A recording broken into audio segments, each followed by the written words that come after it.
Είμαστε στην πλατεία Μαΐου στο Buenos Aires με τον Χαρίλαο Γράψα. Γεια σου, Χαρίλα. Γεια σου, πώς είστε? Είμαστε πολύ καλά και ακόμα καλύτερα τώρα που είμαστε μαζί σου, γιατί θα μας πεις 5 πράγματα για αυτή την πλατεία που, αν δεν κάνω λάθος, είναι η πρώτη και η πιο παλιά πλατεία του Buenos Aires, σωστά? Σωστά. Τέλεια. Και πίσω μας τι έχουμε, αυτό πώς λέγεται? Πυραμίδα de Mayo. Άρα η πυραμίδα του Μαΐου. Του Μαΐου, ναι. Την φτιάξανε στο 1811 για την πρωτοχρονιά από την Επανάσταση. Η επέτειος δηλαδή. Ήταν η πρώτη χρονιά μετά την Επανάσταση της Αργεντινής που έγινε πότε? Στο 1810. 1810, 25 Μαΐου, και γι' αυτό ονομάζεται έτσι αυτή η πλατεία, πλατεία Μαΐου. Έτσι είναι. Αλλά βλέπουμε και άλλα κτίρια εδώ. Βλέπουμε πολύ επιβλητικά κτίρια. Είναι μία από τις πιο σημαντικές πλατείες εδώ στο Buenos Aires, έτσι. Ναι, είναι η πιο σημαντική. Απέναντι έχουμε η Casa Rosada. Casa Rosada, δηλαδή το ροζ σπίτι, ας πούμε, κάπως έτσι. Σπίτι, ναι.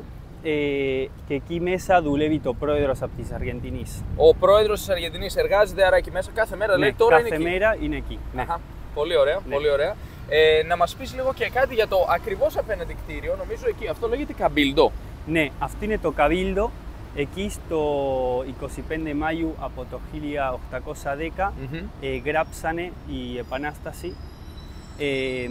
Γράφανε το σχέδιο της Επανάστασης, Σχεδίασαν έτσι. την Επανάσταση δηλαδή. Ναι. Και καλά, παλιά ήταν μεγαλύτερο και το κόβανε για να φτιάξουν διάφορα Ήταν δηλαδή πιο μεγάλο δρόμους. Και Ναι. ας πούμε το περιόρισαν λίγο και τώρα έχει μείνει ένα τμήμα του παλιού κτίριου. Τώρα μείνει το μισό, ας πούμε. Αχα. Το κόψανε στη μέση. Ναι. Το Cabildo. Ιστορική σημασία λοιπόν, και ακριβώς από δίπλα έχουμε άλλο ένα κτίριο που φαίνεται πολύ επιβλητικό. Τι είναι αυτό το κτίριο εκεί? Παλιά εκεί δούλευε η κυβέρνηση, ο η πρόεδρος. κυβέρνηση από το Buenos Aires, αλλά τώρα είναι από την τράπεζα από Buenos Aires. Παλιά ήταν η ντόπια κυβέρνηση, η κυβέρνηση Ναι. της πόλης εκεί. Ναι, της πόλης. Ωραία, Ναι. ωραία, κατάλαβα. Το κυβερνητικό μέγαρο ήταν δηλαδή. Όχι ακριβώς, γιατί κυβερνητικό μέγαρο θα ήταν πιο πολύ για την κυβέρνηση. Μιλάμε εδώ για την ντόπια κυβέρνηση. Εσείς έχετε ντόπια κυβέρνηση του Buenos Aires? Ναι. Αχα, κατάλαβα. Γι' αυτό λέγεστε Ciudad Autónoma. Αυτό, ναι. Μάλιστα, όχι, εδώ όντως έχουν ένα χαρακτηριστικό, έχουν ντόπια κυβέρνηση, είναι αυτόνομη πόλη, είναι λίγο ιδιαίτερο, δεν είναι απλώς δηλαδή ένας δήμαρχος και δημαρχείο όπως έχουμε στις άλλες πόλεις. Εννοείς, είστε λίγο διαφορετικοί εσείς? Ναι, είμαστε διαφορετικοί και έχουμε αυτή την φιγούρα από το 1996. Είμαστε οι πιο νέοι, ας πούμε, που είστε εσείς οι αυτό το στυλ. διαφορετικοί. Ναι. Άρα είναι λίγο ιδιαίτερο το πολιτικό καθεστώς εδώ στην Αργεντινή, ιδίως μεταξύ Buenos Aires και των υπόλοιπων πόλεων. Αλλά σε κάθε περίπτωση αυτό το κτίριο πλέον λοιπόν φιλοξενεί την τράπεζα του Buenos Aires, Ναι. ενώ από δίπλα Η διαγώνιος αυτή οδός.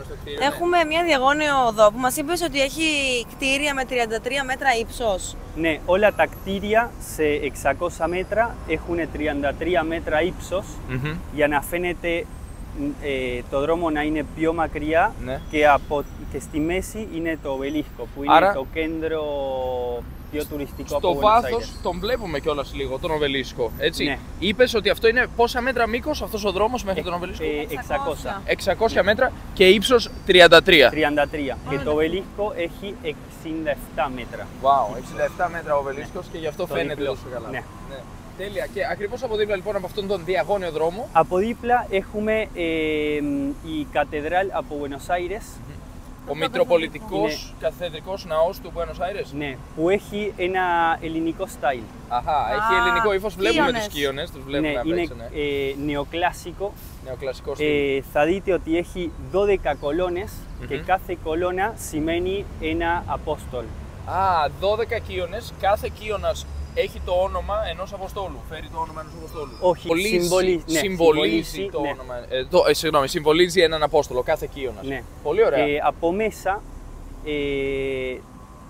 είναι Σαν Μαρτίν, το σώμα από Σαν Μαρτίν. Τα λείψανα. Τα λείψανα του Σαν Μαρτίν, του Αγίου Μαρτίν. Ναι, Σαν Μαρτίν είναι ένα όνομα, δεν είναι ένας Άγιος. Ναι, μάλιστα. Εσείς έχετε αυτό χαρακτηριστικό. Ναι. Στα επίθετα, όντως έχετε Σαν Μαρτίν κάποιες φορές, και ήταν ένα σημαντικό πρόσωπο ο Σαν Μαρτίν εδώ για την Αργεντινή. Όχι μόνο για την Αργεντινή, για την Χιλή και την Περού, γιατί έκανε η Ινδεπεντένσια. Ναι, ήταν ο άνθρωπος που έφερε σε ανεξαρτησία ναι, την Αργεντινή, Χιλή και Περού. Χιλή και το Περού. Ναι, Ναι. και έχουμε δει και αγάλματά του. Ναι. Απλώς επειδή είπες ότι είναι ο ναός, εγώ θεώρησα ότι μάλλον μιλάμε για κάποιον Άγιο. Αλλά μάλιστα, πολύ ενδιαφέρον αυτό, δεν το γνώριζα. Ναι. Ότι βρίσκονται λοιπόν τα λείψανά του μέσα στον καθεδρικό ναό. Ναι. Μάλιστα. Πάρα πολλά κτίρια βλέπουμε λοιπόν που είναι πολύ σημαντικά. Και εδώ έχουμε και άλλο ένα κτίριο πίσω από την πυραμίδα. Αυτό το κτίριο τι είναι? Είναι η τράπεζα της Αργεντινής. Είναι σαν η Εθνική Τράπεζα από την Ελλάδα. Η Εθνική Τράπεζα λοιπόν της Αργεντινής εδώ στην προκειμένη περίπτωση βρίσκεται σε αυτό το κτίριο. Ναι. Και παλιά εκεί δούλευε το πρώτο θέατρο Κολόν. Α, ήταν το θέατρο Κολόν παλιά εκεί. Ναι. Και μετακόμισε μετά εκεί που βρίσκεται πλέον. Σε ποια οδό που βρίσκεται τώρα? Τη λένε 9 de Julio τώρα. 9 εκεί που είναι. Ιουλίου. Ναι. Παρεμπιπτόντως, γιατί 9 Χούλιο, τι έγινε 9 Ιουλίου, ξέρεις? Το 9 Ιουλίου από το 1816 έγινε η Independència από της Αργεντινής. Η ανεξαρτησία. Ήταν η μέρα της ανεξαρτησίας. Άρα αυτή η πλατεία έχει σχέση με την Επανάσταση. Καλά Μαΐου. κατάλαβα. Εδώ Ναι. είναι λοιπόν το όνομα δόθηκε χάρη στην Επανάσταση, ενώ το όνομα στην οδό που βρίσκεται το θέατρο Κολόν δόθηκε όταν ήρθε η ανεξαρτησία, για να συμβολίζει την ημέρα της ανεξαρτησίας. Ναι. Μάιος και Ιούλιος λοιπόν. Δύο Μάιος και σημαντικοί Ιούλιος. μήνες. Αλλά να πούμε και τις ημερομηνίες. Πότε ξεκινήσατε εσείς εδώ την Επανάσταση στην Αργεντινή? 1810. 1810. 1810. Και πότε φτάσατε λοιπόν να έχετε την Επανάσταση, συγγνώμη, την ανεξαρτησία σας? 1816. 1816. 6 χρόνια λοιπόν 6 παλεύατε, χρόνια. αλλά τα Ναι. καταφέρατε. Ναι, τα Όπως και καταφέραμε. εμείς. Εμείς το 21 με 29 τα καταφέραμε λοιπόν. Μας πήρε λίγο παραπάνω, αλλά τα καταφέραμε κι εμείς. Πολύ ωραία. Έχουμε και ένα-δυο κτίρια έτσι εδώ πίσω. Δεν φαίνονται πάρα πολύ καλά, αλλά ας πούμε αυτό που βλέπουμε εδώ μπροστά μας, με τις κολόνες και τις πύλες κάτω, αυτές τις χρυσές, ας πούμε, κάπως έτσι. Τι είναι αυτό το κτίριο? Αυτό είναι κρατικό κτίριο. Είναι εκεί που παίρνουν τους φόρους. Η εφορία Η λοιπόν. εφορία. Ναι. Η εφορία. Τα κεντρικά λοιπόν γραφεία της εφορίας βρίσκονται εδώ. Και υπάρχει άλλο ένα για να κλείσουμε με την πλατεία, ακριβώς από δίπλα στη γωνία, Ναι. που δεν φαίνεται πολύ καλά. Από πίσω απ' όλα είναι το Οικονομικό Υπουργείο. Το Υπουργείο Οικονομικών Ναι. της Αργεντινής λοιπόν βρίσκεται εδώ. Άρα έχουμε εφορία και ακριβώς από δίπλα Υπουργείο Οικονομικών. Νομίζω κάποια σχέση έχουμε εκεί Και πέρα. από λογικά. απέναντι η τράπεζα. Και από απέναντι η τράπεζα. Okay. Όλα τα καλά μαζί. Και η κυβέρνηση εδώ, ο πρόεδρος εδώ. Ναι, και έχουμε και πράγματα από κάτω. Από Αλήθεια. κάτω. Πλατεία. Ναι, Ναι, ναι. από εδώ περνάει το πιο παλιό μετρό Μμμ. σε όλο Λατινοαμερική.